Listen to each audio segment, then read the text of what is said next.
sama dari tadi nih Bapak ada sedikit menyenggol-nyenggol tentang AI. Saya jadi penasaran nih Pak. Ya, Menurut Bapak AI itu seperti bagaimana lah? Bagaimana AI Bapak melihat AI oke. saat ini? Step by step ya. Oke. AI itu sekarang begitu begitu menakutkan ya, begitu Hmm. menakutkan. Begitu banyak teman saya takut digantikan oleh AI fotografi gitu. Karena orang yang nggak bisa motret dia bisa menghasilkan foto-foto bagus hanya Tinggal dengan main diketik. prompt, main kalimat toh. Hmm. Saya mulai dulu dengan apakah AI bisa menggantikan fotografer? Hmm. Akhir Februari kemarin atau awal Maret saya lupa ya. Moto Superbike di Mandalika. Superbike di Mandalika. Saya berangkat dikirim ke Menpar ya. Dan itu kan pariwisata juga. Ya. Superbike balap motor besar. Superbike. Kompas junior saya, dulu anak buah saya dulu, Heru Sri Kumoro berangkat meliput untuk Kompas. Hmm. Heru itu aktivis AI. Dia sering bikin pakai prom AI bikin foto. Hmm. Saya ngomong sama Heru, Bro, anu coba deh lu bikin fotonya ini MotoGP ini Superbike ini pakai AI. Iya mas, ide bagus kan ya, dia udah punya ide itu. Jadi pada waktu si Bautista itu juara, Heru Sukomoro motret Bautista itu menang. Hmm. Bautista yang menang ya. Terus dia pakai AI bikin prompt Bautista menjuarai Mandalika Superbike di Mandalika. Yang saya di luar dugaan saya, Kompas menerbitkan dua-duanya karya Heru sama karyanya AI. Yang kayak betul si Bautista. Sama Pak fotonya. Cuma bedanya kalau yang foto yang dibuat benar itu topinya Pirelli, sponsornya kan, Iya ada topinya sponsor. Bautista. AI tidak mau ngeluarin merek apapun. Terus tulisan-tulisan logo sponsor di Mandalika juga hilang semua. Ini kosong aja gitu Pak. Polos doang. Hmm. Dan waktu itu belum sempurna ya, masih Midjourney 4 ya. Jarinya Bautista tuh nggak wajar ya. Ya, jadi Oh, nggak oke. bagus. Tapi Midjourney yang 5 Hmm. sekarang udah perfect. Tapi intinya adalah bahwa AI itu Ya. melukis dengan bahan yang sudah bisa dia dapatkan. Teman saya Rakus ya, ini fotonya ini fotonya nih ya. Rakus ya mengenerate orang Jawa pakai lampu minyak. Oke. Gitu. Saya lihat fotonya Rakus, si AI nyerobot foto saya nih. Saya keluarkan foto saya pada tahun 2000, potret di Keraton Mangkunegaran. Saya tujukan Kus, ini bukan iya, wajahnya itu wajah dari foto saya. Orang Jawa itu wajahnya. Oh. Entah dari mana dia dapat atau mungkin foto orang lain dari acara yang sama ya. Tapi wajah yang Ramatkus itu teman saya dulu di majalah Gramedia ya. Itu wajah orang Jawa pakai lampu minyak itu dia nyari Terus dapat itu ya. digunakan. Foto ini, foto saya ini foto saya. Hmm. Jadi itu cari nyari database, entah gimana caranya. Jadi dia 2 3 bulan 4 5 bulan yang lalu waktu awal orang Jawa tuh sama orang Filipina sama orang Thailand sama Pak Jokowi ya ini Pak Jokowi ini masih wajah orang Thailand, bajunya berbaju Thailand, ya kan? Iya. Nah gitu. Jadi AI itu melukis berdasarkan data yang sudah ada. Kalau saya ponakan saya kawin nggak mungkin pakai AI, tetap baru butuh fotografer potret toh. Betul. Anak saya punya melahirkan cucu kedua buat saya, ya saya potret dong. Saya nggak mungkin minta cucu saya kedua dari AI gitu kan kira-kira. Jadi AI itu terus terang melukis, melukis bukan bukan merekam, dia Ya. melukis berdasarkan data yang bisa dia dapat. Pak Jokowi pun wajahnya yang lama-lama masih seperti orang Thailand. Tapi itu Bapak merasa terancam nggak sih Pak dengan adanya AI? Dulu waktu fotografi masuk ke digital, Mm-mm. banyak teman saya fotografer mundur. Wah, gue nggak bisa ngolah foto KU, udahlah, ini bukan dunia gue. Nyerah sama digital. Ada dulu waktu analog pindah ke digital. Sekarang udah enggak lah. Ya jangan menyerah menurut saya. Karena si fotografer, karena tetap ada job orang harus motret. Ada bencana alam sumber. Masa saya minta foto bencana alam sumber kan bukan realitas Ya, gitu loh betul, kan. betul. Tetap harus butuh motret realitasnya, nemuin gini saya kasih contoh lagi. Oke. 2 atau 3 bulan yang lalu, Kompas menurunkan artikel tentang mencari kerja. Raditya Mahendra Yasa, fotografer Kompas yang di Semarang, memotret orang ngantri untuk melamar kerja. Dapatlah seorang wanita kurus, capek, dia capek jongkok, di antara itu jongkok. Raditya mem-close up orang jongkok itu, fotonya itu dalam sekali. Saya nggak yakin AI kepikir bahwa jongkok dan kurus itu adalah sesuatu yang AI nggak punya rasa loh. Ya. Orang bilang, oke lah, ntar disudiin rasa. Gimana nih? Saya nggak baik nunjukin rasa. Misalkan sorot matanya kelihatan lelah. Iya. Manusia bisa lihat kamu kelihatan lelah. AI bisa nggak ngetip wajah lelah itu kayak apa? Mungkin kalau ada pelan-pelan datanya dibiasain mungkin mungkin ya. pelan ya. Tapi ya Betul. contoh ya, motret orang cari kerjaan terpuruk itu apakah AI bisa kepikir bahwa terpuruk itu kesan fotografernya punya rasa. Ya. Momen yang didapetin itu ya Pak ya, Iya, betul. bahwa dia menderita, Mm-mm. dia capek, kurus, kelihatan capek. Apakah AI punya rasa itu? Saya kira Nggak ada AI itu Pak. hanya sebatas teknisnya hebat, tapi sense manusiawi yang dalam dia nggak punya rasanya. Untuk foto-foto yang kayak bencana alam, orang kelaparan segala, ya saya kira nggak bisa dapat foto yang sedalam manusia bener yang Mm-mm. berpikir yang motret saya kira Ya. itu. Tapi Pak, apakah seorang fotografer bisa memanfaatkan teknologi AI ini? Iya banget, karena Gimana tuh? saya bilang gini deh, ini teman saya Daniel Supriyono segala ya, satu fotonya nggak tajam ya, dikirim ke AI, tolong tajemin foto ini, direka ulang sama AI jadi tajam jadi bagus. Oke. Atau coba foto, ini cahayanya nggak enak, tolong dibikin lampunya dari sebelah kanan. Jadi Oke, jadi AI itu basically dia nggak cuman melukis, tapi dia juga bisa membantu kita untuk justru itu mengedit. dia teknik secara teknis dia bisa segalanya. Hmm, Tapi untuk menemukan seperti pengungsian kelaparan sebagainya, saya kira dia nggak sampai kapanpun nggak bisa mengalahkan rasa manusia. betul, Ya rasa betul. manusia. Terutama kalau foto ada memotret benar, ada sering memotret kemanusiaan ya, orang yang kelaparan, terus korban pengungsi dari Vietnam yang takut dibalikin lagi, pengungsi dari Afghanistan yang macam-macam itu ya. Saya kira rasa itu nggak akan dapat. Ya. Untuk foto-foto yang butuh rasa, butuh sense fotografernya, AI nggak akan mampu. Tapi sangat bisa untuk membantu para fotografer untuk Secara teknik sangat membantu. Dia bisa apapun dia bisa. Foto yang nggak terlalu tajam, lebih tajam. Nah, saya ingetin, 2 tahun yang lalu muncul namanya Remini. Program namanya Remini. Di Android ada, di iOS juga ada ya. Remini itu foto yang nggak tajam, dibikin tajam sama dia. Jadi, saya punya foto naik gunung waktu SMA tahun 78 ya. Fotonya postcard gini, di close up mukanya doang kan jadi nggak tajam dong. betul pecah. Masukin ke Remini, tajamin tajam. Gimana caranya? Remini itu seperti hidung, dia memanfaatkan database. Jadi hidungnya gini, database-nya ya diganti hidungnya tajam itu, jadi diganti satu persatu oleh. Tetapi saya lihat yang bikin itu mungkin orang India, database-nya orang-orang India. Hampir semua foto yang ditajemin, jadi mukanya kayak orang India. Foto saya ini, saya contohnya foto ini nih. Saya jadi orang India kan. Dan karena saya mencong ini, database mulut dari samping itu dia mungkin nggak punya, jadinya jelek. Agak kurang bagus. Itu AI tahap awal ya, foto tahap awal itu jadi seperti itu. Nggak tajam.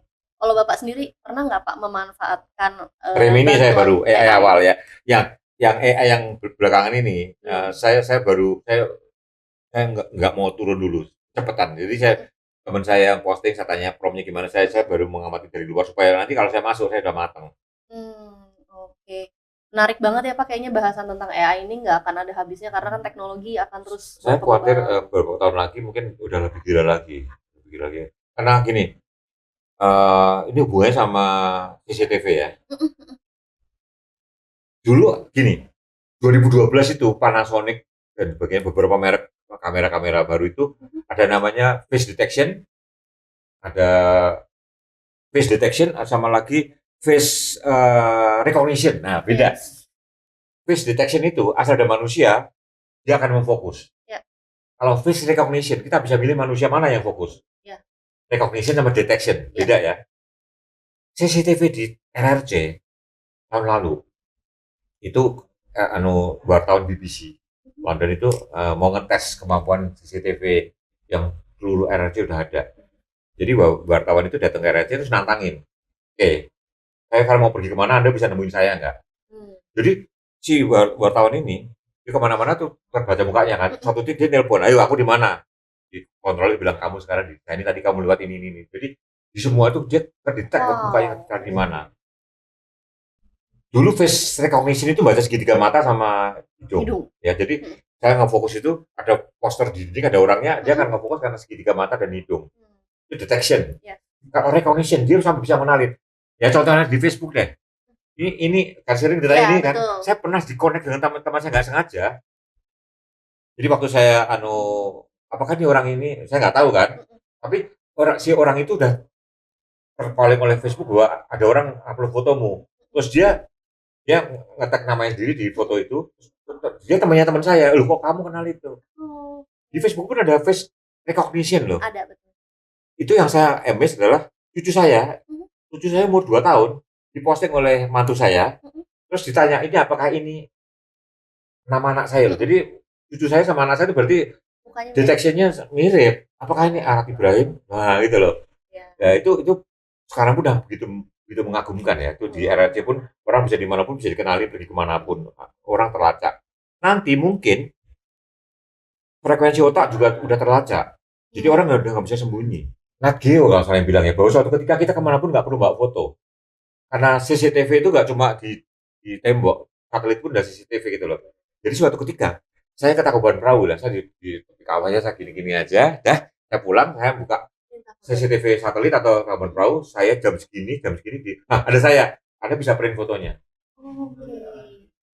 Apalagi nanti plus AI, sangat Iya. mungkin. Kan ketutupan orang ya, AI-nya bisa ngilangin, mungkin. Iya, betul. Jadi AI itu saya sebagai fotografer nggak pernah terlaca, malah saya bergairah banget. Suatu ketika nanti kerjaan saya makin ringan, saya bisa mikir yang lain. Karena saya nggak mungkin tergantikan juga kalau ada acara penting, katakanlah launching produk, katakanlah halo halo halo data bikin launching Satamron yang baru ya, Mhm. kan nggak mungkin minta dari AI kan. AI, Kalau betul. kamera itu belum pernah beredar mana AI Dia tidak tahu punya gitu kan. datanya ya, Ya Pak, ya? tapi kita dipegang oleh model itu, nah, itu tetap saya tetap motret. Maka fotografer jangan resah. Maka buatlah Anda spesifik. Anda khas gaya Anda. Hmm. Terus Pak, kira-kira Bapak ada pesan-pesan untuk fotografer-fotografer muda atau orang-orang yang tertarik di bidang fotografi, tapi mungkin terhalang, bisa dibilang mungkin terhalang biaya, karena kan kita bisa tahu sendiri ya Pak, harga kamera cukup Harga mahal. kamera sekarang gila-gilaan ya. Jadi Betul, kamera itu dulu mahal, terus sempat murah, sempat turun. booming. Mhm, Sekarang mahal lagi ya, betul. evolusi ya. Ya saya dulu mulai fotografi saya nggak punya kamera kok. Saya berangkat di Asmat itu saya kamera pakai punya kantor. Yang Oke. penting adalah niat dulu. Nah, Mmm, kalau ada niat semuanya bisa datang sendiri gitu loh. Bawa kamera saya, karena kamera saya melimpah ya kan. Saya bilang itu bawa orang tas kamera, nggak diminta lagi ya. Saya, iya. wah masa tak balikin kan nggak usah saya simpen aja gitu kan. Lumayan gitu. Anak saya nggak suka motret, jadi mau basir kan. Ya tapi ya Mmm, udahlah, saya sebagai museum lah, sebagai barang museum iya. seperti itu bahwa pernah ada kamera seperti ini. Kalau dia niat, ya jangan putus asa hanya karena nggak punya alat. Ya niat dulu terus. Nah, saya pernah nulis di Kompas, namanya Hotli Simajunta. Sekarang dia fotografer top. Oh, kantor berita asing pakai jasa dia semua. Dia dulu, tiap Sabtu Minggu itu dia pinjam kamera teman untuk motret wedding, untuk biaya kuliah. Bahkan dia biayai biaya kuliah loh. Wow, Akhirnya dia bisa, karena dia konsisten di situ dan iya, tidak takut tidak takut kecewa gitu ya. mhm, Belum benar-benar kalau benar sudah meleleh, ya jangan jadi fotografer. iya, Sampai saya wonders. waktu itu contoh ya, Mhm, bahkan jangankan dia punya alat, biaya kuliah pun dia nggak punya. Dia bisa biayai kuliah dengan pinjam-pinjam kamera teman. mhm. Jadi sebenarnya kalau misalnya ada keinginan, ada kemauan, kita bisa cari jalan apa aja lah ya, Pak, ya Ya, sebenarnya? jadi memang idealisme harus ada. Kalau idealisme Bapak sendiri apa, Pak, di dunia fotografi ini? Ya, saya mesti mundur ya. Saya sekarang sudah pensiun dan mengundurkan diri ya. Saya terus terang sekarang kalau ada job saya berikan yang muda-muda yang butuh job ya. Saya nggak tahu diri kalau saya masih rebutan job gitu ya. Iya. Saya nggak tahu diri saya rebutan job. Saya udah nggak punya nafsu untuk ngejar-ngejar job. Kalau artinya saya hidup dengan pensiun aja bisa hidup kalau nggak neko-neko. Saya kalau mundur ke dulu saya bahwa saya dulu saya senang fotografi. Mmm, Syukur-syukur saya udah berduit itu, tapi saya harus keluar ya saya cari dulu dari sumber lain. Tapi saya karena sejalan ya, akhirnya saya tinggal di situ. Ketika Bapak motret, apa sih, Pak, nilai yang selalu Bapak bawa gitu, waktu Bapak pergi Nah, liputan? ini kembali ke hal seperti ini. Kadang-kadang orang tanya, kok saya foto-foto lama bisa keluar semua? Gimana Mmm, cara nyari foto yang lama? Gitu kan. Jawabnya adalah, ya tiap kali Anda motret, Anda tahu foto ini buat apa. Kalau Anda motret, hasil motret aja disimpan ya, Anda nggak akan pernah bisa menemukannya lagi. Ya, tiap kali saya motret, saya tahu bahwa foto ini suatu ketika akan kepake. Itu yang membuat foto saya kapanpun ketemu lagi. Itu saya jadi wartawan apalagi kan itu mhm ada mhm petugas yang bantu ngasih teks, ngasih hashtag. mhm, Jadi anytime saya ketik hashtagnya foto itu muncul. iya, Atau kira-kira Nias 2009 cek keluar Arba'in, nah, keluar foto itu. Itu sistemnya Kompas memang luar biasa dan program itu tidak murah, mahal ya software-nya ya. iya, Tapi di samping itu Anda harus setiap kali motret Anda lihat foto ini suatu ketika buat apa. Kalau Anda kelihatan motret asal motret, ada show, main ngerekam aja tapi nggak dipikirin apa-apa. Banyak orang tuh ngerekam terus buat apa coba? disimpan aja. Dan nggak dilihat lagi juga kan. Betul Nah, betul. itu suatu kesia-siaan itu membuat Anda foto Anda yang lain jadi nggak berguna juga. Motretlah atau memvideolah kalau Anda memang tahu itu gunanya buat apa. Kalau nggak tahu gunanya buat apa, don't do it. Nggak usah. Percuma tak berguna. Apa tuh Pak panjangannya? Percuma tak berguna. Waduh. Percuma tak berguna. Oke, kalau gitu terima kasih banget Pak Arbain buat semua informasi, semua saran-saran yang udah diberikan kepada Sobat Halo Foto gitu Pak. Mungkin Bapak ada apa yang ingin disampaikan yang lain? Kalau saya mau menyampaikan adalah bahwa banyak orang waktu itu fotografi jadi pelarian hobi sesaat ya. Nggak salah juga gitu. Betul. Kalau Anda sekarang memang merasa selama ini Anda merasa bahwa fotografi itu menarik, ya tidak ada salahnya Anda mencoba untuk jadi profesi. Tetapi jangan terbebani. Motretlah kalau Anda memang senang, jalanin aja, itu membahagiakan kok. Oke. Berarti passion ya Pak. Semuanya balik lagi ke passion. Bawalah ke passion Dari ya. hati Dari semuanya. hati. Jangan mikir untung dulu. Kalau mikir untung terus kita stres. Betul. Oke deh. Terima kasih Pak Arbain sudah Terima kasih bersedia diminta waktunya untuk kita ngobrol-ngobrol walaupun cuma sebentar. Ya. Terima kasih. Oke, Sobat Halo Foto, sampai sini dulu ya obrolan kita sama Pak Arbain. Mungkin kita bisa ketemu sama bapak-bapak yang lain atau fotografer yang lain di kesempatan berikutnya. Terima kasih Pak Arbain. Sama-sama.